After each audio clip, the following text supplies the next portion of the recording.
नमस्कार, नमो नमः। जैसा कि आप सब लोगों को पता है, कोरोना महामारी का जो वैश्विक संकट हमारे सामने आ खड़ा हुआ है, उसके चलते सारी पढ़ाई आज ऑनलाइन माध्यम से घरों में बैठ कर के ही किया जा रहा है। इसी कड़ी में आज मैं संस्कृत के व्याकरण खंड की शुरुआत करना चाहता हूँ। और व्याकरण की शुरुआत जब हम करते हैं तो सबसे पहले पाणिनि जी को याद करते हैं, जिन्होंने अष्टाध्यायी नामक एक ग्रंथ की रचना की, जिसमें उन्होंने संस्कृत के व्याकरण को बहुत ही सरल और सटीक माध्यम से हमारे सामने प्रस्तुत किया। उन्होंने एक सूत्र दिया था जिसको माहेश्वर सूत्र के नाम से भी जानते हैं, लेकिन उस सूत्र को जानने के पूर्व चलिए हम माँ सरस्वती की वंदना कर देते हैं। जैसे कि हम प्रत्येक शुभ कार्य के पहले अपने इष्ट देव को याद करते हैं। या देवी सर्वभूतेषु विद्यारूपेण संस्थिता नमस्तस्यै नमस्तस्यै नमस्तस्यै नमो नमः। या कुंदेन्दु तुषारहार धवला या शुभ्रवस्त्रामृता या वीणावरदण्डमण्डितकरा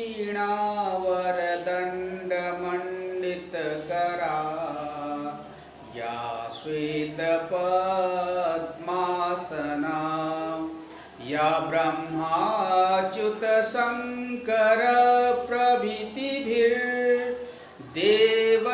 सदा वन्दिता सा मां पातु सरस्वती भगवती निःशेषजाड्यापहा निःशेषजाड्यापहा।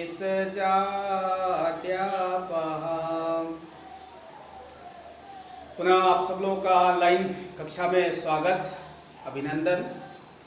जैसे कि मैंने आपको पूर्व में बताया कि मैं आज व्याकरण खंड की शुरुआत करने वाला हूं, और इसमें हम पढ़ेंगे संधि के बारे में। संधि के बारे में जानने के पूर्व हमको सबसे पहले तो वर्णों के बारे में जानना बहुत जरूरी है, क्योंकि जो संधि होती है, संधि का मतलब होता है जोड़।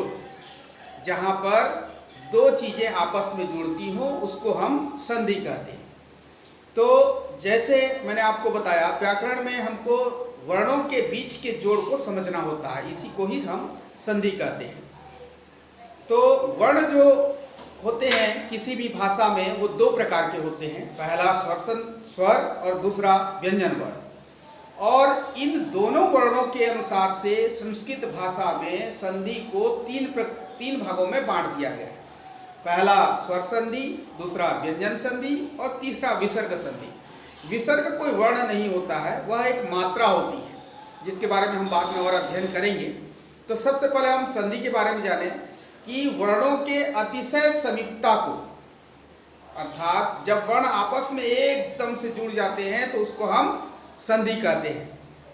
जैसे विद्या धन आलयः, विद्या धन आलयः, ये दोनों मिलकर के बन जाते हैं विद्यालयः।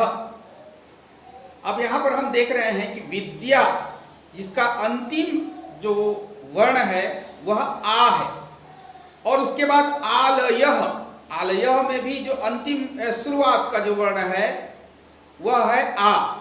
इसका मतलब यह हुआ कि आ धन आ बराबर आ, यह हो गया विद्या।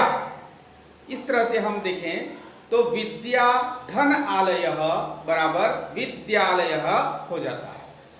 तो इस तरह से स्वर वर्णों में और व्यंजन वर्णों में, दोनों में आपस में वर्ण एक दूसरे से जुड़ते हैं, अत्यंत निकट आ जाते हैं, और इसी अत्यंत निकट आ जाने वाले जो परिवर्तन होते हैं, इसी विकार या परिवर्तन को ही हम संधि के रूप में व्याकरण में जानते हैं। तो बच्चों, बहुत ही इंटरेस्टिंग है ये। और मैं आपको बता दूं कि महर्षि पाणिनि, जो कि व्याकरणाचार्य थे और जिन्होंने संस्कृत भाषा का बृहद व्याकरण कोश लिखा, उन्होंने बहुत ही सरल तरीके से व्याकरण को समझाने की कोशिश की है अपने अष्टाध्यायी में।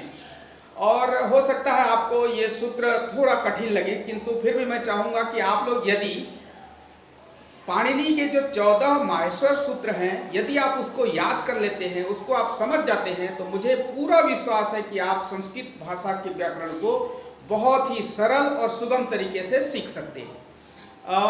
सबसे पहले तो